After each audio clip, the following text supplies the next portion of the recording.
ce matin, Seigneur, c'est devant toi qu'on veut aller placer nos oreilles, écouter, entendre ce que tu as à nous dire ce matin par ton serviteur Paul, qui a écrit à Timothée sa dernière lettre avant de mourir.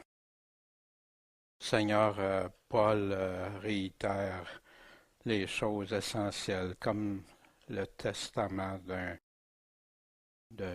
à son fils dans la foi, qui avait à conduire d'autres pasteurs. Fait que, Seigneur, guide-nous, éclaire-nous dans ça, qu'on ait la bonne compréhension, mais surtout la bonne application par la suite, la mise en pratique de ce que tu nous laisses 2000 ans plus tard, encore vivants. Merci, Seigneur. Tout ça, c'est en ton nom, Jésus, qu'on demande, toi, notre Maître et notre Sauveur. Amen. Bien, la semaine dernière, on avait vu les derniers temps, le début du chapitre. Paul nous parlait des derniers temps. Puis qu'est-ce qui arriverait aux derniers temps? Puis Paul nous donne une liste, la liste noire qu'on pourrait dire. Comment serait le monde? Mais pas seulement le monde, parce que le monde, ça fait longtemps qu'il y a de ces choses-là dedans. Mais on a vu que ça s'adressait à qui? À ceux qui ont l'apparence de la piété. Ils font profession, mais ils n'ont pas la piété. On va le voir dans quelques instants. Fait que j'espère cette semaine, j'avais pris le temps d'aller regarder cette liste-là, puis de réfléchir, méditer. Qu'est-ce que ça veut dire chacun des mots? Moi, je le reconnais-tu en moi, ça? Je reconnais-tu ça ailleurs, mais surtout pour moi? Est-ce que j'en fais partie? Est-ce que j'ai mon cœur des parties dans cette liste noire-là? Très important. Parce que Paul dit que ceux qui sont comme ça, ils ont l'apparence de la piété. C'est-tu important?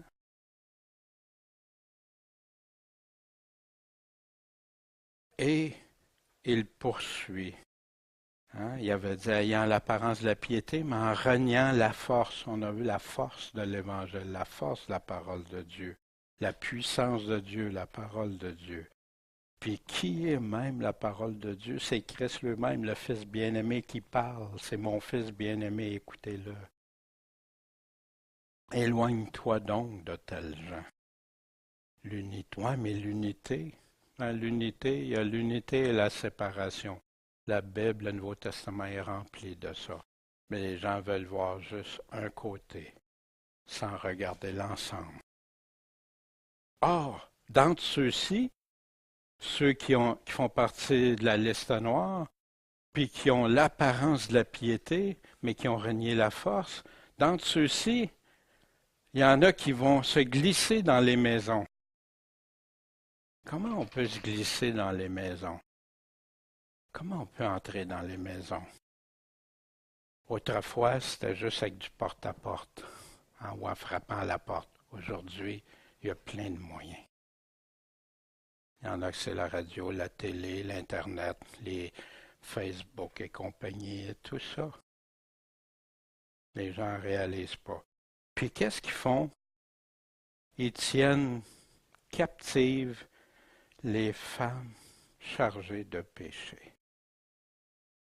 Femme ici, en passant, c'est le mot est utilisé une seule fois dans le Nouveau Testament, mais ça veut dire pas les femmes en général, mais une femme d'un esprit faible.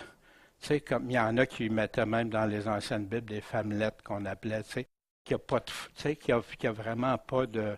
On ne parle pas de la force physique ici, mais spirituellement, ils sont faibles. Chargés de péché, puis agités de diverses convoitises. Fait qu'ils se glissent, puis ils tiennent emprisonnés au lieu de les libérer. Sur toute chose, sachez que quand, au dernier jour, est-ce qu'il parle comme Paul dans les derniers jours, derniers temps, il viendra des moqueurs, Puis, qu'est-ce qu'on va les reconnaître comment? Se conduisant selon leur propre convoitise. C'est pas la parole de Dieu, c'est pas la piété de Dieu, c'est leur propre convoitise. Jude répète aussi, et comment il vous disait, hein, il dit comment les apôtres disaient qu'au dernier temps, il y aurait des moqueurs qui marcheraient selon leur convoitise impie, dans l'impiété. On a vu ce que c'était la piété puis l'impiété. Tiennent captifs. Mais comment tu peux garder quelqu'un prisonnier, captif de ses péchés? Bien, car en prononçant des discours forts enflés de vanité, des discours vains, ça vaut rien. C'est pas Dieu qui le dit, c'est l'homme qui rajoute à ce que Dieu dit. Ils amorcent par les convoitises de la chair et par leur impudicité, le contraire de la piété, ceux qui s'étaient véritablement retirés de ceux qui vivent dans l'erreur. Fait qu'en plus, ils vont chercher des personnes qui s'étaient sorties de ça, qui avaient connu ce qui était, mais ils réussissent à les entraîner, à les emprisonner, puis les justifier dans leur péché, dans leur impudicité. Timothée, vous vous souvenez, on a vu il y a 2 semaines qu'ils sortent de l'ivresse des pièges du diable qui les tient captifs. L'ivresse, wow, l'ivresse, hein? Ça représente, wow, c'est léger, c'est agréable, c'est doux, hein? L'ivresse des pièges du diable qui les tient captifs puis soumis à sa volonté. C'est pour ça qu'il disait, les serviteurs de Dieu veulent aider, reprendre et aider pour ça, pour délivrer de ça. Puis il y a le trio, hein? Vous connaissez le trio? Les 3 manières d'être de retenu captif. Les convoitises du monde, les convoitises de la chair, puis le malin. Les 3 façons, 3 manières. Est-ce qu'on est captif ou on est libre? Comment ne pas être tenu captif? Mais en marchant dans la chair, oui, on est en chair, hein, on est dans notre corps. Ne combattons pas selon la chair. Mais, car les armes de notre guerre ne sont pas charnelles, mais elles sont puissantes par la vertu de Dieu. Pourquoi? Pour la destruction des forteresses. C'est quoi ces forteresses dans notre vie? C'est quoi qui fait que on a des choses qu'on peut se camper même contre Dieu, qu'on résiste à Dieu? Détruisant les conseils et toute hauteur qui s'élève contre la connaissance de Dieu, et amenant toute pensée captive ou prisonnière à quoi? À l'obéissance de Christ. Si je suis captif en quelque part, ici, Paul le dit clairement, tu marches selon la chair. Si tu veux pas ça, tu marches selon l'esprit, selon ce que Dieu, et ayant la vengeance toute prête contre toute désobéissance, après que votre obéissance aura été entière. Qui sont agités de convoitises et de toutes sortes, laissons la parole nous aider. Dans Romains, c'est pourquoi aussi Dieu les a livrés aux convoitises de leur propre cœur, de sorte qu'ils se sont abandonnés, eux-mêmes s'abandonnent à l'impureté, déshonorant entre eux-mêmes leur propre corps. Dans Thessaloniciens, un chrétien, il dit, et sans se laisser aller au désir de la convoitise, comme les gentils qui ne connaissent pas Dieu. Qui va se laisser aller à la convoitise? Fais pas comme ça. Tu fais comme ceux qui ne connaissent pas Dieu. Voyez-vous, le Seigneur nous demande tout le temps de rester, de marcher selon l'Esprit. On a plein de passages. Mais soyez revêtus du Seigneur Jésus-Christ et n'ayez pas soin de la chair. Ça, c'est une façon de ne pas être agité par mes convoitises, mes désirs, ce que je veux. Soyez revêtus du Seigneur. Si je suis revêtu du Seigneur, je peux-tu marcher selon la chair? Mais non, c'est le contraire. Je dois marcher selon son esprit, selon ce que lui me dirige. Et n'ayez pas soin de la chair pour accomplir ses convoitises. Parce que ma chair, hein, elle aime bien ça, tu sais, wow, l'ivresse des pièges, puis tout ça. Puis il dit, marchez selon l'esprit, puis là, vous n'accomplirez pas les convoitises de la chair. Mais si je ne me laisse pas conduire par l'Esprit de Dieu, c'est là que je suis en grave danger. Or, ceux qui sont de Christ, il nous dit ici qui sont de Christ et qui ne le sont pas. Comme Jean fait dans sa première lettre. Qu'est-ce qu'il nous dit? Or, ceux qui sont de Christ ont crucifié la chair avec ses affections et ses convoitises. C'est mort, ça. Ça ne doit pas vivre en nous. C'est mort. Nous, c'est en nouvelle vie, une résurrection de vie qui marche. Ça peut arriver qu'un chrétien chute, mais si un chrétien chute, il doit s'assurer de faire ce que Dieu nous dit. Quand ça m'est arrivé de m'être éloigné du Seigneur, j'ai dû revenir. J'ai dû le faire. Puis me soumettre à lui, sans aucune excuse, sans aucune rien que mon état de fils prodigue, mais qui est venu me redonner la vie, comme il dit dans le texte. Attiré puis amorcé par sa propre convoitise. Comment ça arrive qu'on tombe? Jacques nous le dit, mais chacun est tenté. Quand il est tenté, quand il est attiré puis amorcé par sa propre convoitise.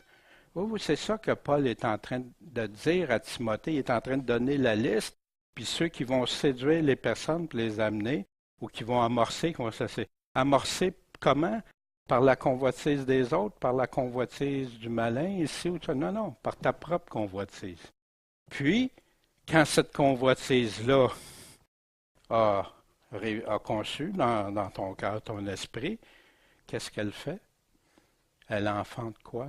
Le péché. Puis le péché étant accompli, consommé, qu'est-ce qu'il fait?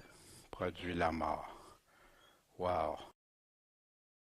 C'est triste qu'il y en a beaucoup dans le monde chrétien qui ne réalisent pas ça. La mort. Quelle mort? Il parle-tu de la mort physique ici? Non? Il parle de la mort spirituelle. Mes frères, si quelqu'un d'entre vous s'égare de la vérité et puis que quelqu'un l'y ramène, qu'il sache que celui qui aura ramené quoi? Un pécheur de son égarement sauvera quoi? Une âme de quoi? De la mort. De la mort. Les gens aujourd'hui, on entend un évangile que tu peux vivre dans les convoitises quand même, que tu peux vivre dans tes péchés quand même. Ça produit la mort et couvrira une multitude de péchés. Ben oui, ils se repentent. Les personnes se repentent, reviennent à Christ et sont revêtues de Christ maintenant. Revêtu de Christ, peux-tu être revêtu avec plein de péchés sûrement? C'est impossible. Puis, ils continuent, ils vont montrer à ceux qui sont chargés de péché et tout ça, ils apprennent toujours. Ah oui, puis même ils vont te réciter la parole, ils vont dire plein d'affaires de la théologie, toutes sortes de choses. Ils apprennent toujours, mais jamais ils peuvent parvenir à la pleine connaissance de la vérité. Jamais. Ça va tourner en rond. Paul disait à Tite, Paul, serviteur de Dieu, puis apôtre de Jésus-Christ, selon la foi des élus de Dieu, et la connaissance de la vérité. C'est quoi la connaissance de la vérité ici que Paul nous donne? Elle est selon la piété. Fait que Paul avait toujours le même discours que Jésus. Puis la piété était très importante pour Jésus. Celui qui croit en Jésus, qu'il le suive, qui écoute ses paroles. Si ta main est une occasion de chute, coupe-la, le prix d'une âme. Mais non, c'est pas pour les chrétiens, ça, pour plusieurs. malheureusement. La pleine connaissance de la vérité, qu'est-ce que Dieu veut? Que tous les hommes soient sauvés, puis qu'ils viennent à la connaissance de la vérité. Oui, Dieu veut que tous les hommes. Puis Jésus disait, vous connaîtrez la vérité. Tu veux la connaissance de la vérité? Jésus en parle ici de la connaissance de la vérité. Et la vérité vous rendra libre. Il y en a qui coupent ça là. Ah, je suis libre. Oui. Mais regardez de quelle liberté il parle. Jésus leur répondit en vérité, en vérité. Il peut-tu y avoir un petit mensonge dans ça? Hein? Impossible. En vérité, Jésus jamais ne fait ça. Au contraire, je vous dis, quiconque fait le péché est esclave du péché. Libre ou esclave, c'est de cette liberté-là que Jésus dit. Jésus dit, je suis venu pour ça. Pas juste pour te délivrer de la faute du péché, pour te délivrer du péché, que tu sois plus en train de continuer à pécher. Alors Pilate lui dit, es-tu donc roi? Jésus répondit, tu le dis que je suis roi. Je suis né pour cela, et c'est pour cela que je suis venu au monde. Dans quel but je suis venu au monde? Afin que je rende témoignage à la vérité. Mais là, il n'arrête pas là. Témoignage à la vérité, tu peux prendre toutes sortes de passages ou tout ça. Mais il dit, quiconque est de la vérité, quiconque croit, quiconque est de la vérité, entend ma voix. On prend sa voix, tu l'écoutes, tu écoutes la voix, qu'est-ce qu'il nous a dit, tu le suis. Sanctifie-le par ta vérité. Quelle est cette vérité? Ta parole est la vérité. La pleine connaissance de la vérité que Paul parle, qui dit que c'est impossible pour les gens qui marchent dans l'impiété, dans l'impudicité, qui suivent les... Je ne vous ai pas écrit comme si vous ne connaissiez pas la vérité, mais parce que vous la connaissez. Puis il y a combien de mensonges qui peuvent venir de la vérité? J'entends des chrétiens, c'est pas grave, c'est juste un petit, c'est juste à côté un peu de ce que Dieu a dit. Pardon? Il y en a combien de mensonges qui viennent de la vérité?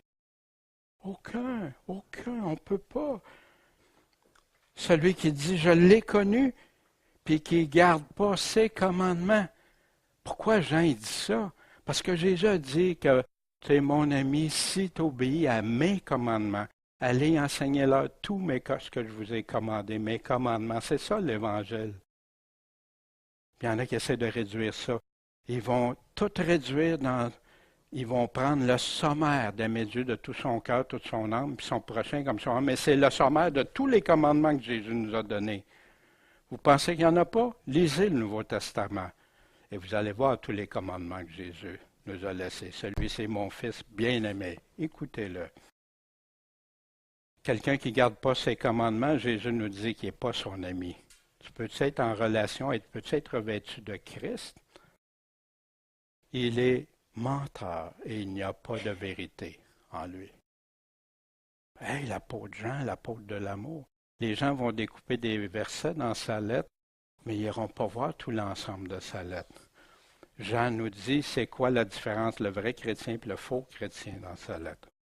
La pleine connaissance de la vérité puis les doctrines étrangères à Christ, on l'a pour la fin des temps dans 2 Thessaloniciens 2. Et quant à l'avènement du méchant, l'Antéchrist, il est selon l'efficace de Satan, en toute puissance, en prodige puis en miracle de mensonge, et en toute séduction d'iniquité dans ceux qui périssent. Toute séduction d'iniquité, séduction du péché, parce qu'ils n'ont pas reçu l'amour de la vérité. Ils ne l'acceptent pas, ils n'en veulent pas, ils ne veulent pas la recevoir, cet amour de vérité-là, pour être sauvés. C'est pourquoi Dieu leur enverra une erreur efficace, de sorte qu'ils croiront au mensonge, afin que tous ceux-là soient jugés qui n'ont pas cru à la vérité, mais qui ont pris plaisir au péché, à l'iniquité.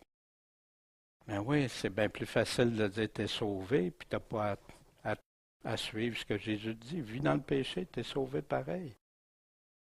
Trouvez ça dans la Bible. On va prendre des paroles et les déformer pour en arriver à dire ça, mais vous ne trouverez pas ça dans la Bible. Quand Paul explique des choses, il y en a qui en tordent le sens d'une façon incroyable. Pécherai-je? Nullement. Mais ça, il l'oublie. Mais mes frères, les bien-aimés du Seigneur, nous devons toujours rendre grâce à Dieu pour vous de ce que vous avez été élus dès le commencement pour le salut par la sanctification de l'Esprit et par la foi de la vérité. Puis Paul savait très bien aux Thessaloniciens, il vivait des pires épreuves. Allez lire le chapitre 1 de 2 Thessaloniciens, puis allez voir ce que Paul dit, leur dit juste avant. Puis, mes bien-aimés, croyez pas à tout esprit, mais éprouvez-les, testez-les, ces esprits-là, puis pour savoir s'ils sont de Dieu. Mais c'est qui amène ça? Des faux prophètes qui sont venus dans le monde. Éprouve-les, teste, qu'est-ce qu'il dit? Teste-moi ce que je dis. Je dis-tu comme Dieu ou pas? Pas comme ta théologie, par exemple, ta doctrine, mais la doctrine de Christ. Ça, c'est le fondement. Puis si Christ ne le dit pas, peut-être obligé de rajouter plein de mots pour... il y a un problème, là. Sois prudent. Mais l'heure vient, et elle est déjà venue, que les vrais adorateurs adoreront le Père en esprit et en vérité. Fondamental pour Dieu, la vérité, alors qu'aujourd'hui on la tasse. Pourquoi? Parce que le Père demande de tels adorateurs. Et on continue, Paul va nous donner ici, et comme Jeunesse et Jambres, ils ont résisté à Moïse, mais on n'a pas ces noms-là dans l'Ancien Testament. Fait qu'il y en a qui vont prendre certains passages puis l'appliquer à ça. Mais moi, honnêtement, je ne pourrais pas vous dire qui sont Jeunesse et Jambres, parce que je ne l'ai pas dans l'Ancien Testament. Je n'ai pas de référence, ni dans le Nouveau d'ailleurs, à part ici. Ceux-ci, de même, résistent à la vérité. On sait par contre qu'ils résistaient à la vérité, étant des gens qui ont l'esprit corrompu et qui sont réprouvés quant à la foi. Qu'est-ce que ça veut dire être réprouvé quant à la foi? Puis il sert d'un exemple de l'Ancien Testament de la foi. Ici, Paul parlait des gens reprouvés. Ils font profession de connaître Dieu. Fait que c'est-tu des gens qui, dans le monde, ça? Non, ils font profession. Non, j'ai fait ma profession de foi, moi je crois. Mais ils le renoncent. Comment qu'ils renoncent, Dieu? Par leurs œuvres. Hein? Ben non. On va être jugé selon nos œuvres. Car ils sont abominables et rebelles et réprouvés pour toute bonne œuvre. Impossible de faire des bonnes. Ils sont réprouvés. Tu veux faire ça avec Dieu? Tu veux marcher comme pour faire profession, mais le renier par ta façon d'être, d'agir? Ça ne marche pas avec Dieu. On ne se moque pas de Dieu. Un Dieu de bonté, mais de sévérité. Examinez-vous vous-même pour savoir si vous êtes dans la foi. Ben non, il ne faut pas faire ça, c'est douter, c'est le malin qui... Non, c'est la parole de Dieu. Examinez-vous vous-même pour savoir si vous êtes dans la foi. Éprouvez-vous vous-même qui répète. Ne reconnaissez-vous pas vous-même savoir que Jésus-Christ est en vous? Si Jésus-Christ est en nous, est-ce qu'on vit dans le péché? Est-ce qu'on vit selon la chair? Est-ce qu'on vit dans l'erreur? Est-ce qu'on met ses paroles de côté? Si ce n'est qu'en quelque sorte vous fussiez réprouvés. Quelle tristesse! Il y en a qui ne réalisent pas la gravité d'être réprouvés de Dieu. Mais ils n'avanceront pas plus en avant. Ils ne pourront pas aller plus loin, même dans toute leur connaissance, dans toute leur grandiose théorie, théologie, etc., parce que leur folie va être manifestée à tous, comme le fut celle de ceux-là. Vous savez, Jésus fait une promesse qu'il y en a qui vont même faire agenouiller ceux qui vont avoir, qui n'auront pas marché correctement, qui se disent chrétiens, qui n'ont pas marché correctement. Il y en a qui vont avoir à s'excuser devant ceux qui ont tenu la parole de Dieu. Mais ça, ce n'est pas nous qui va faire ça, c'est Jésus-Christ, le Seigneur des Seigneurs, le Roi des Rois. Mais pour toi, toi Timothée, toi Daniel, toi chacun de nous ici, tu as pleinement compris ma doctrine? C'est drôle, il y en a plein qui disent, ben, je comprends pas, c'est compliqué. Ben oui, c'est compliqué. C'est compliqué quand tu n'écoutes pas juste ce que la parole dit, quand tu essayes de comprendre avec plein de livres, plein de théories, puis qu'on t'a enseigné des affaires des fois qui amoindrissaient ou qui tordaient complètement les paroles qui sont écrites noir sur blanc. Ma conduite, mon intention, ma foi, ma douceur, ma charité, ma patience. Tu le connais, Timothée, on a été ensemble peut-être une vingtaine d'années. Il était à la fin de sa vie. Mais toi, il disait à Timothée dans la première lettre qu'on avait vue, mais toi, ô homme de Dieu, fuis ces choses. Recherche la justice, la piété, la foi, la charité, la patience, la douceur. Recherche ça, Timothée. Ça, c'est le bon combat. Si tu proposes ces choses aux frères, tu seras bon ministre de Jésus-Christ, nourri dans les paroles de la foi. La foi vient de ce qu'on entend vient de la parole de Dieu et de la bonne doctrine que tu as soigneusement suivie. Mais rejette tout ce qui ne vient pas de là, tout ce qui ne sort pas de la parole pure de Dieu. Parce que si tu ne fais pas ça, tu peux arriver avec des fables, puis des récits semblables aux récits des personnes dont l'esprit est affaibli. Qu'est-ce que ça va valoir arriver devant le Seigneur avec des fables? Ça va être fait à croire des choses que Dieu n'a pas dit. Puis, encore, exerce-toi dans quoi? Dans l'impiété? Dans la piété. Prends donc garde à toi et à la doctrine. Persévère dans ces choses. Parce qu'en faisant cela, tu te sauveras, puis tu sauveras ceux qui t'écoutent. C'est assez particulier, hein? La doctrine est secondaire pour plus rendue aujourd'hui dans des assemblées modernes, malheureusement. Quiconque transgresse la doctrine de Jésus-Christ ne lui demeure et ne lui demeure pas fidèle. Ils ont-tu compris la doctrine de Christ? Lui demeure pas fidèle, non pas Dieu. Il la transgresse. Celui qui demeure dans la doctrine de Christ a le Père et le Fils. Si quelqu'un vient à vous et n'apporte pas cette doctrine, ne le recevez pas dans votre maison et ne le saluez pas, car celui qui le salue communique avec ses mauvaises œuvres. Aujourd'hui, il y a plein de réunions ensemble, de choses, de personnes qui, c'est pas grave, je suis sauvé, je crois à Jésus, fait que je suis sauvé, mais ils ne réalisent pas qu'est-ce que c'est croire, puis l'engagement qui vient avec. Et tu sais, les persécutions et les afflictions qui me sont arrivées à Antioche, à Iconie, à Lystre. Tu le sais, Timothée, tu étais là. Quelle persécution, dis-je, j'ai soutenu. Puis comment le Seigneur m'a délivré de tout. Wow, wow. Et après qu'ils eurent annoncé l'Évangile dans cette ville-là, on retrouve ça dans Acte 14, et instruit plusieurs personnes. Il instruisait la doctrine de Christ, l'enseignement de tout ce que Jésus avait commandé. Ils retournèrent à Lystre, à Iconie, puis à Antioche. Puis qu'est-ce qu'ils ont fait? Ils sont retournés, là, malgré les persécutions, puis qu'est-ce qui est arrivé? Fortifiant l'esprit des disciples et les exhortant à persévérer en la foi. Oui, persévérons dans la foi, et leur faisant sentir que c'est par plusieurs afflictions, tribulations, qu'il nous faut entrer dans le royaume de Dieu. C'est une option.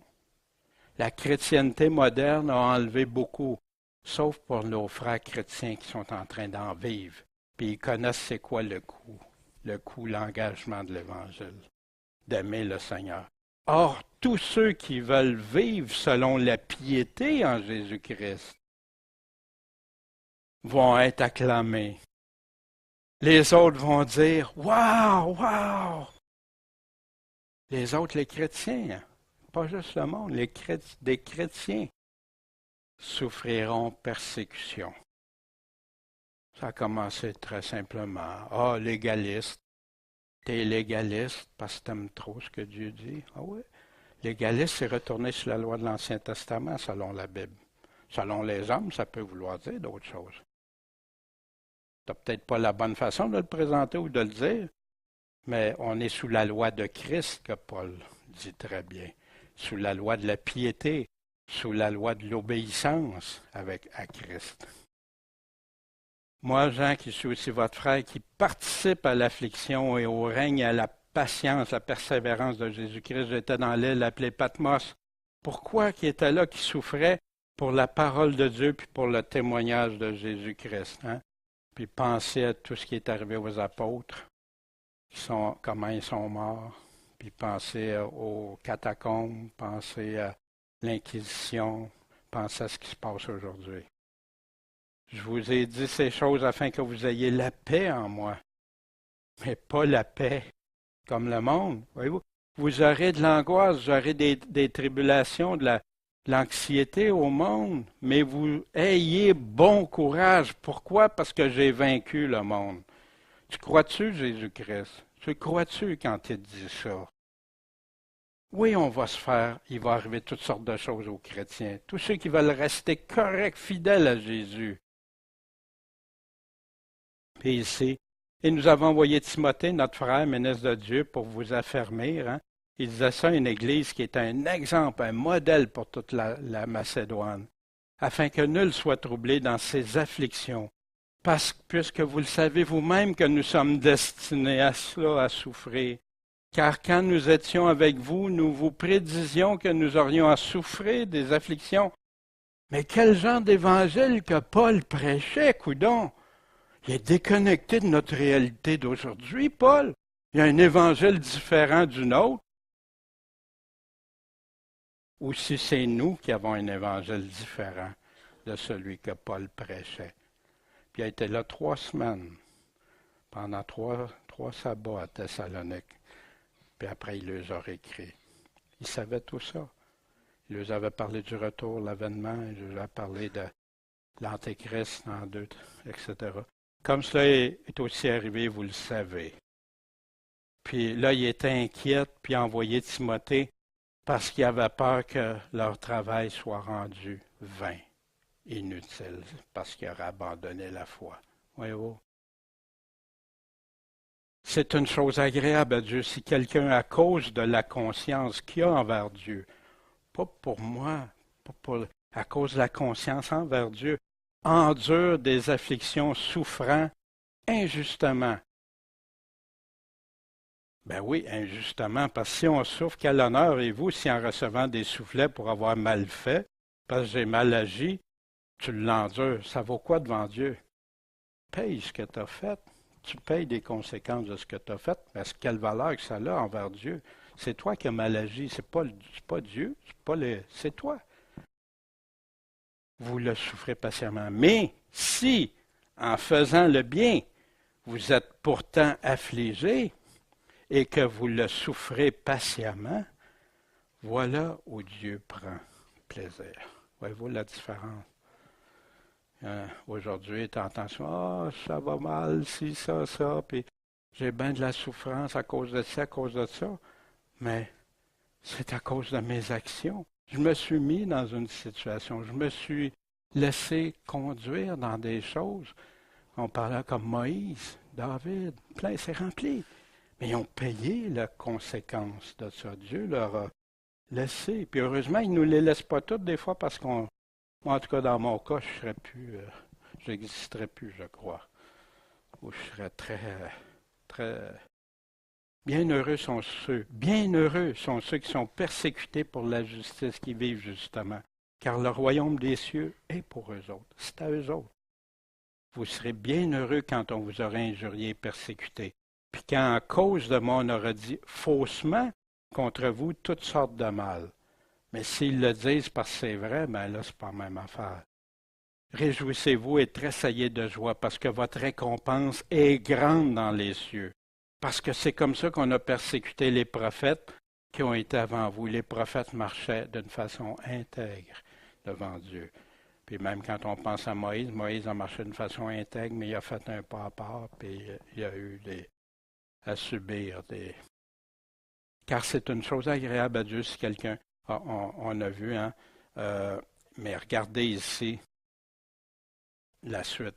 Car aussi vous êtes appelés à cela, vu même que Christ a souffert pour nous, nous laissant quoi? Un modèle afin que vous suiviez ses traces. Tu entends ça des fois des prières, rends-nous semblables à toi et tout ça. Puis Jésus est un exemple d'intégrité, de vérité, de piété exemplaire et de souffrance. Il a été rejeté, méprisé, haï pour avoir fait le bien même. Pensez-vous qu'on va être mieux traité? Jésus nous le dit très clairement. Suivre ses traces. Mais les hommes méchants et séducteurs, inquiétez-vous pas, ça va disparaître. Non, ça ira en empirant, séduisant puis étant séduit. Puis, non, c'est impossible, les chrétiens ne peuvent pas être séduits. Oh non, le Nouveau Testament nous met en garde contre ça. Or, l'Esprit dit expressément qu'au dernier temps, quelques-uns se révolteront, abandonneront la foi, l'apostasie, s'adonnant aux esprits séducteurs, la séduction encore, puis aux doctrines des démons, enseignant des mensonges par hypocrisie puis une conscience. Quand même, tu essaies de leur montrer que Dieu parle, cautériser veut rien. Non, moi j'ai ma foi, c'est ça. Empirant, séduisant, étant séduit. Mais toi, Timothée, toi, chacun de nous, demeure ferme dans les choses que tu as apprises. Mais tu les as appris de où? Timothée les a appris de où? De Paul, de la doctrine de Christ pure. Puis il dit de rester attaché à ça, que c'est juste ça qui va pouvoir sauver puis sauver les autres, de rester attaché à sa doctrine, la doctrine de Christ. Ça, qui t'ont été confiés, sachant de qui tu les as apprises. Paul prêchait exactement ce que Christ avait dit. Paul n'a jamais prêché autrement que Christ, mais les gens tordent souvent les écrits de Paul pour dire différemment. Prends garde à toi, la doctrine persévère, car en faisant cela, tu te sauveras et sauveras ceux qui écoutent, qui t'écoutent. Vu même que dès ton enfance, tu as la connaissance des saintes lettres. Pourquoi qu'il dit ça à Timothée? Vous vous souvenez au chapitre 14 d'Actes? Ben, Paul était arrivé, puis il parlait aussi par la suite de la grand-mère, sa mère et sa grand-mère. Ben, Timothée était jeune, il a vu sa mère, sa grand-mère avoir la foi, puis où il se nourrissait? Dans la parole de Dieu. Ils peuvent faire quoi, ces saintes lettres-là? Te rendre sage à quoi? Pourquoi? Pour le salut. Un salut. Par la foi en Jésus-Christ. Croire Jésus-Christ. Avoir confiance en Jésus-Christ. Quand il dit des paroles, même s'il me semble, j'ai confiance en lui. Je le crois. Toute l'Écriture est divinement, ça veut dire de Dieu, inspirée, utile pour quoi? Enseigner, convaincre, corriger, instruire selon la justice, pour ne pas vivre injustement. La raison d'être, l'utilité puis l'importance de la parole de Dieu. Puis toute Écriture, on va regarder ça parce que ça vaut la peine. Il y en a qui disent que c'est juste l'Ancien Testament. On va regarder ça dans quelques instants. Enseigner, pour m'enseigner, pour me convaincre, pour me corriger, pour m'instruire dans la justice. Ça, c'est la parole de Dieu. Enseigner, instruire, convaincre, corriger dans le proverbe, car le commandement est une langue. Elle m'enseigne, elle m'éclaire. L'enseignement, c'est quoi la lumière? C'est l'enseignement qui est une lumière. Et les répréhensions me convaincre, me corriger, propre à instruire selon le chemin de la vie éternelle. L'oreille qui écoute la répréhension de vie logera parmi les sages, Mais il y en a beaucoup qui prennent la parole de Dieu, puis ils vont choisir ce qui est agréable, ce qui fait leur affaire, puis les autres, non, non, ça c'est pas pour moi. Ça c'est pour les Juifs, ça c'est pour un tel, ça c'est pour les non-convertis. Puis le converti maintenant, c'est plus pour moi. Wow! Comment ils vont dire ça devant Dieu? Oh oui, Dieu, tu disais ça. Oh oui, mais tu n'as pas pris le contexte, tu n'as pas pris tout ce que je t'ai dit. Tu gardes juste les choses agréables. Puis c'est sûr que pourquoi que les gens n'aiment pas ça, le châtiment est fâcheux à celui qui quitte le droit chemin. Mais celui qui haït d'être pris n'aura pas la vie, mais il va mourir. Vous vous souvenez tantôt, la mort. La Bible est remplie de ça pour nous avertir. Il veut qu'aucun périsse, mais qu'on vienne tous. La parole de Dieu. Et Jésus répondant leur dit, la raison pour laquelle vous tombez dans l'erreur, pourquoi? C'est que vous ne connaissez pas les Écritures ni la puissance de Dieu. Vous ne les connaissez pas. Vous pensez connaître, mais vous ne regardez pas. Vous n'êtes pas attentif. Vous ne méditez pas, ça veut dire étudier, réfléchir à ce que Dieu dit. Car toutes les choses qui ont été écrites auparavant ont été écrites pour notre instruction, afin que par la patience, la persévérance et la consolation des Écritures, nous ayons espérance. Mais les gens veulent garder juste l'espérance, mais pas le reste. Ça ne marche pas. Pourquoi la parole de Dieu est soit aimée ou détestée? Car la parole de Dieu est vivante, efficace. Qu'est-ce que c'est efficace? Et plus pénétrante que nulle épée à deux tranchants. Puis là, ce qui fait qu'il y en a qui vont aimer la parole de Dieu ou pas, c'est qu'elle atteint jusqu'à la division de l'âme, de l'esprit, des jointures, des moelles. Puis elle fait quoi? Elle est juge des pensées puis des intentions du cœur.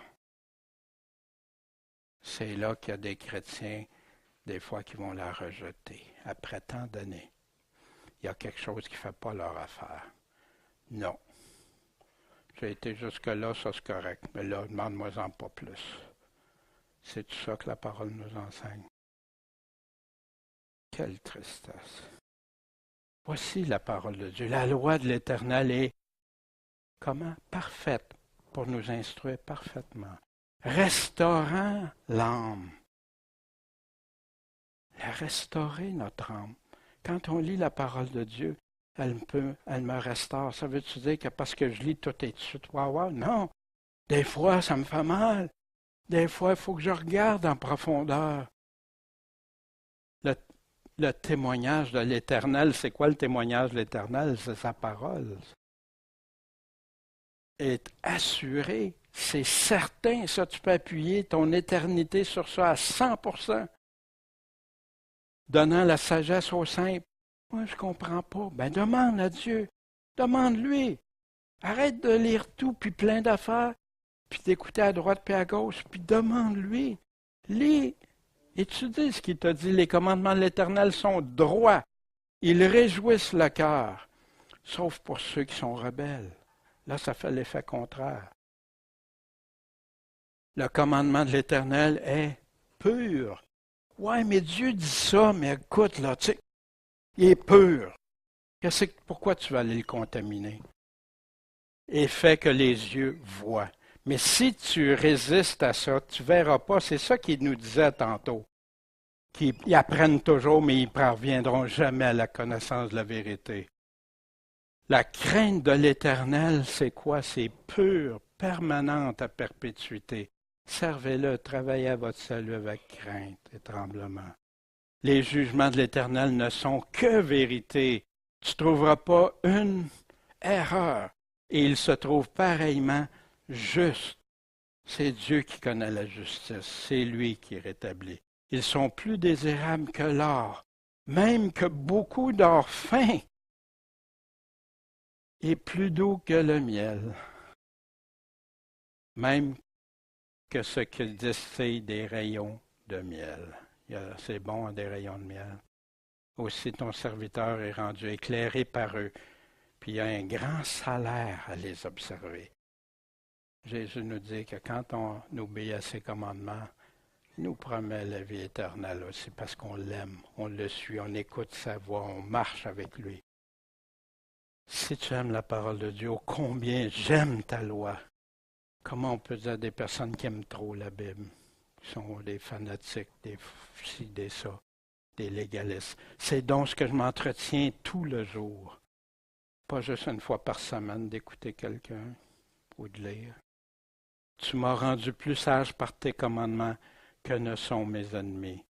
On connaît nos ennemis, parce que tes commandements sont toujours avec moi. J'ai surpassé en prudence tous ceux qui m'avaient enseigné. Hein? Comment ça peut arriver? Parce que tes témoignages sont mon entretien. C'est tes paroles qui m'entretiennent, qui me nourrissent. Pas ce que les enseignements de Pierre-Jean-Jacques disent, à part que ce soit Pierre-Jean-Jacques du Nouveau Testament. J'ai gardé mes pieds de toute mauvaise voie, le chemin étroit, afin que j'observe ta parole. Je ne me suis pas détourné de tes ordonnances parce que tu me les as enseignées. Oh, que ta parole a été douce à mon palais, plus douce que le miel à ma bouche. Je suis devenu intelligent comment? Par tes commandements. C'est pourquoi j'ai haï, quoi? Toute voie de mensonge. C'est ça un chrétien qui aime Dieu. Les lettres, on va prendre quelques instants pour regarder ça. Pourquoi? Parce que les lettres, souvent j'ai entendu dire, les églises du début, il n'y avait pas rien. Il n'y avait pas des écrits. Premièrement, même s'il n'y aurait pas eu les écrits du Nouveau Testament, il y avait les apôtres avec eux. Puis les apôtres choisissaient qui enseignait dans les assemblées. Mais, allons voir. 1 Corinthiens 5, 9. Je vous ai écrit dans ma lettre que vous ne vous mêliez pas avec les fornicateurs. Fait que ça, c'est en l'an 55. À peu près une vingtaine d'années après l'ascension de Jésus-Christ, grosso modo. Là, c'est approximatif, mais ça, c'est ce que nos anciens, les anciens chrétiens avaient. Aujourd'hui, dans les modernes, vous allez voir, ça peut sauter, varier. Pierre-Jean-Jacques arrive avec ces choses, mais moi, c'est la Bible qui va me répondre. En l'an 55, mais ça, en l'an 55, il avait déjà écrit la lettre. Hein, la lettre que j'avais écrite. Vous voyez de quelle grande lettre je vous ai écrit de ma propre main aux Galates vers l'an 52. Et quand cette lettre aura été lue entre vous, faites aussi qu'elle soit lue dans l'église de Laodicien. Puis vous aussi, lisez celle qui est venue de Laodicée. Les lettres, ça ne circulait pas. Dites-moi, la lettre aux Colossiens, ça fait-tu partie du Nouveau Testament? Les lettres circulaient. Bien oui. Paul envoyait souvent Timothée ou Sylvain avec des lettres. Des lettres que Dieu a permis qu'on ait plusieurs de ces lettres-là qui ont servi pour le Nouveau Testament vers l'an 60. Mes bien-aimés, c'est ici la deuxième lettre que je vous ai écrite, afin de vous réveiller dans l'une et dans l'autre. Par quoi? Ces avertissements. Pourquoi qu'il doit avertir les chrétiens si tout est réglé, tout est beau? Pourquoi? Les sentiments purs en 66, juste avant sa mort avec Néron, dans le même temps que Paul a écrit la deuxième lettre de Timothée. La deuxième lettre aux Corinthiens, afin qu'il ne semble pas que je veuille vous épouvanter par mes lettres. Voyez-vous, en passant, ça serait la troisième lettre. Parce qu'il avait déjà écrit aux Corinthiens, avant on ne l'a pas, celle-là. Je veuille vous épouvanter par mes lettres. Car mes lettres, disent-ils, sont bien graves et fortes, mais la présence du corps est faible et la parole méprisable. Parce que Paul leur enseignait avec douceur, mais fermement, toujours. Que celui qui est tel considère que tel que nous sommes de parole par nos lettres, étant absents, tel nous sommes de fait étant présents. Il n'y a pas de changement.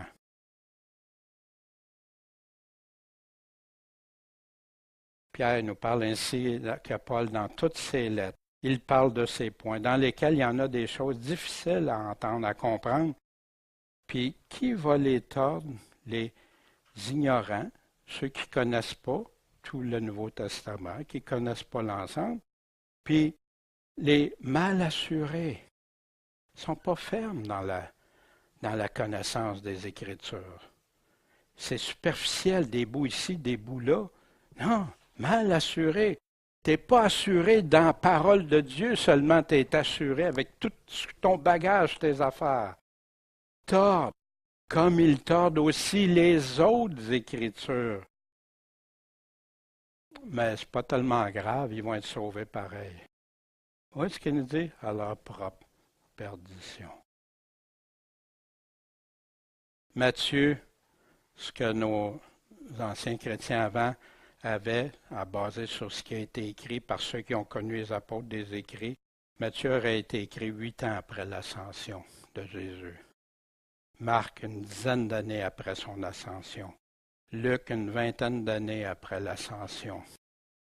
Puis la lettre de Jean, environ 100 ans après la naissance de Jésus-Christ, soit environ 60 quelques années après l'ascension de Jésus-Christ. Jean était très jeune, il a suivi Jésus, puis c'est lui qui est parti le dernier, puis qui nous a laissé l'Apocalypse. Puis pourquoi ces Écritures-là? Pourquoi ces lettres-là? Pourquoi la parole de Dieu? Afin que l'homme de Dieu soit accompli. Accompli et parfait, vous savez que c'est synonyme dans le Nouveau Testament. Et parfaitement instruit. On ne peut pas être parfaitement instruit, on ne peut pas comprendre la Bible. J'ai plein de... Parfaitement instruit qui nous dit qui a raison. Celui qui t'affirme que tu ne peux pas connaître le Nouveau Testament, vraiment, ou Paul qui dit qu'on peut être parfaitement instruit pour toute bonne œuvre, tout ce qui va plaire à Dieu, toutes les bonnes œuvres que Dieu a préparées d'avance. Si quelqu'un donc se purifie de ces choses, il va être un vaisseau sanctifié à honneur et utile au Seigneur. Puis comment dans l'utilité préparé à toute bonne œuvre. Vous vous souvenez, on avait vu ça dans le chapitre 2. Puis remarquez Jésus, comment il reconnaît les 7 églises dans la Révélation, l'Apocalypse. Je connais tes œuvres. Aujourd'hui, on a voulu tout effacer les œuvres. Non, les mauvaises œuvres. Pourtant, il dit qu'on va comparaître tous, même devant le tribunal de Christ, pour répondre selon les bonnes œuvres ou les mauvaises œuvres qu'on aura faites. Nous sommes son ouvrage étant créé en Jésus-Christ. Pourquoi? Pour les bonnes œuvres que Dieu a préparées afin qu'on marche dans ces bonnes œuvres-là. Pas ailleurs. La perfection, est-ce que c'est possible d'être parfait? Fait qu'il y en a qui ont une connotation parfait. Ça veut dire que je vais être toute... Non, perfection, c'est l'accomplissement. La maturité de quelqu'un qui aime Dieu, qui va suivre Dieu. Puis dès qu'il voit qu'il y a quelque chose, il va se corriger, il va se débarrasser de tout ce qui pourrait empêcher d'atteindre. Lui-même, donc, a donné les uns pour être apôtres, les autres pour être prophètes, les autres pour être évangélistes, les autres pour être pasteurs et docteurs, en passant qu'ils sont toujours ensemble. Il y en a qui ne réalisent pas ça, pasteurs et enseignants, parce que pour être pasteur, Paul disait qu'il faut qu'ils soient tous propres à enseigner. Tous ceux qui sont pasteurs. S'ils ne sont pas enseignants, ôte-toi de là. Vous comprenez? Il y en a qui essaient de faire des séparations pour travailler à la perfection des saints. On ne peut pas être parfait, c'est impossible. Je suis un pécheur, je vais toujours rester pécheur. Non, ce n'est pas vrai, parce que Paul te dit, si tu restes toujours pécheur, tu ne connaîtras pas le royaume de Dieu. Amener à la perfection des saints. C'est qui ça? C'est nous autres.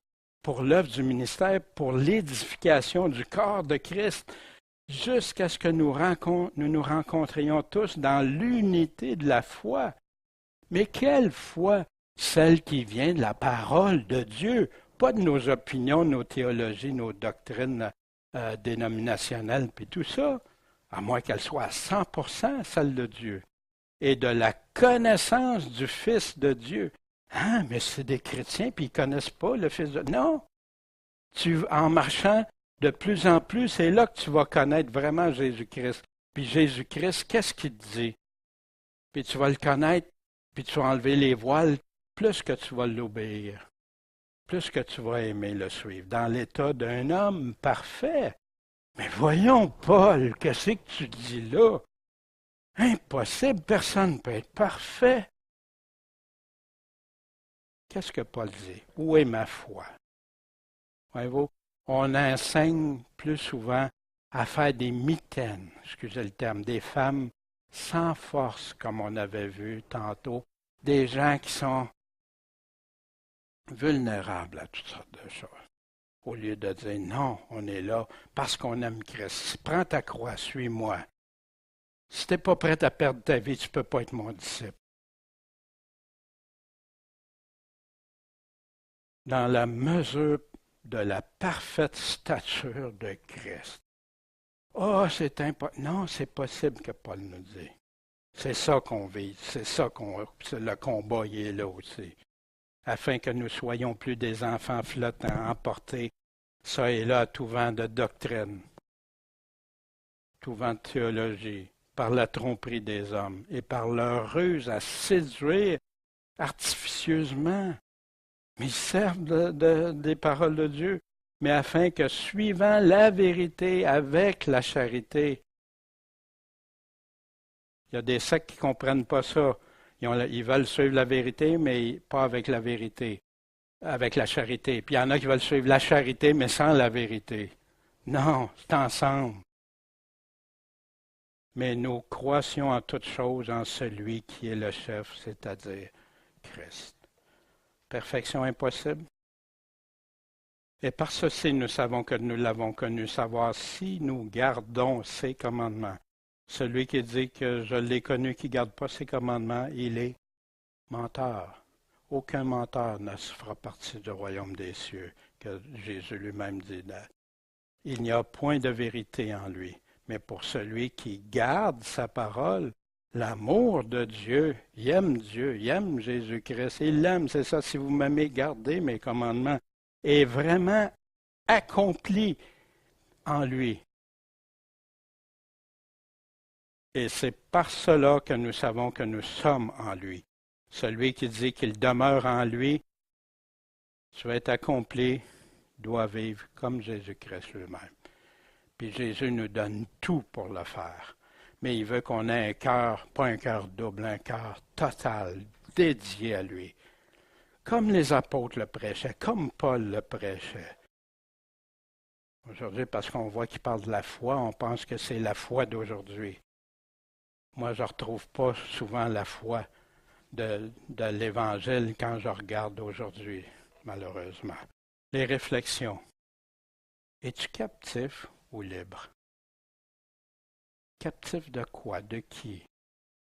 Qu'est-ce qui te garde emprisonné? Qui peut te délivrer? Qui peut te libérer? Mais à ces conditions. Comprends-tu pleinement la doctrine de Christ? Ça se peut si t'es nouveau converti, nouveau chrétien, que, wow, regarde, il y a plein d'affaires, là. Mais c'est parce que tu es mal affermé au début. On est tous mal affermés au début.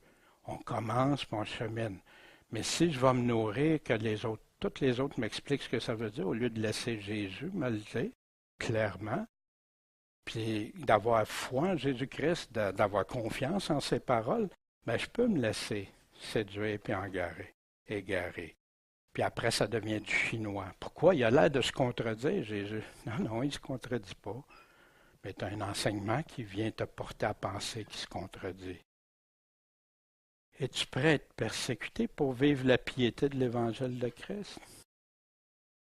Tous seront persécutés. On n'aime pas ça. Notre chair, elle n'aime pas ça. Mais Jésus n'a rien caché. Jésus l'a dit que tous ceux qui voulaient le suivre seraient persécutés. Puis il y en a avec des plus ou moins grands degrés. D'où proviennent tes instructions, tes convictions, tes corrections? Te laisses-tu corriger par la parole de Dieu? Te laisses-tu instruire, convaincre par la parole de Dieu? Non, ça se peut pas que ce soit ça. La parole dit ça, mais non. qui va gagner? Qui tu vas croire? Jésus et ses apôtres, ou toi ou les autres? Tout se passe là avec le Seigneur, celui qui garde ma parole. Comment vivre dans la justice de Dieu? Comment tu vas le savoir si c'est bon ou pas bon? Si c'est péché ou pas péché? Il y en a qui exagèrent, ils vont rajouter plein de péchés. Il y en a d'autres qui vont en enlever plein. Il va t'instruire dans sa justice. Crois-tu à la parole quand elle nous dit de marcher de façon à être accomplie, parfaitement, s'accomplir selon Dieu, comme Jésus-Christ nous en a donné l'exemple? Aussi, tu vas penser plutôt que non, le combat, c'est impossible, je suis vaincu d'avance. Non. Puis tu oses dire que tu crois en Jésus-Christ, qui veut faire des vainqueurs de nous, qui veut qu'on arrive les mains sans tache et pures pour son avènement? Irrépréhensible. Ça marche-tu?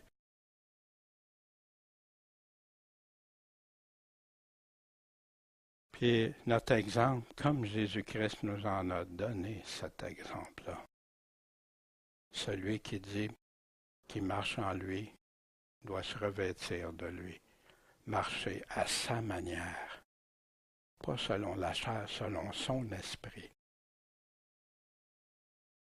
Crois-tu que la parole dit vrai, qu'on peut être parfaitement instruit par sa parole seulement? Qu'est-ce que je peux faire pour enlever le parfait? Être instruit, parfaitement instruit. Fait que moi, quelqu'un qui me dit qu'il a besoin de plein de livres pour comprendre la Bible maintenant, ça ne marche plus. J'ai été de ceux-là déjà, puis j'essayais. Ça ne veut pas dire que je ne vais jamais avoir la pensée d'un... Mais est-ce que sa pensée se colle 100% à ce que Jésus dit dans son contexte qui est en train de parler? La même chose, une des pires lettres que les gens ont corrompu le sens, c'est la lettre aux Romains. Ils vont chercher des bouts de phrases dans ça, puis ils en font de la théologie. Il est là au complet, d'un bout à l'autre, sans chapitre, sans verset. Tu vas voir qu'il y a du chapitre 1 au chapitre 11, il parle des mêmes choses. Puis après ça, il parle de la marche en Jésus-Christ, marche d'un chrétien, pour les derniers chapitres jusqu'au chapitre 16. Mais ça, il y en a qui ne le voient pas. Ils découpent tout ça à cause. Non. Bon, Père Céleste, merci de ta parole. Merci que tu nous as laissé le livre pour qu'on soit parfaitement instruit par toi.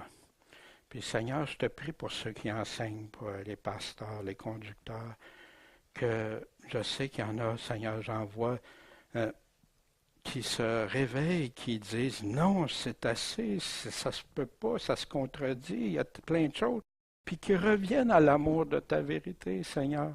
Merci, fortifie-les parce qu'ils vont avoir des combats, puis on le sait, puis du rejet, puis tout ça. Fortifie-les, Seigneur. Puis qu'on fasse partie de ceux qui vont t'avoir choisi, qui allons avoir choisi de marcher avec toi, pour toi, puis en toi.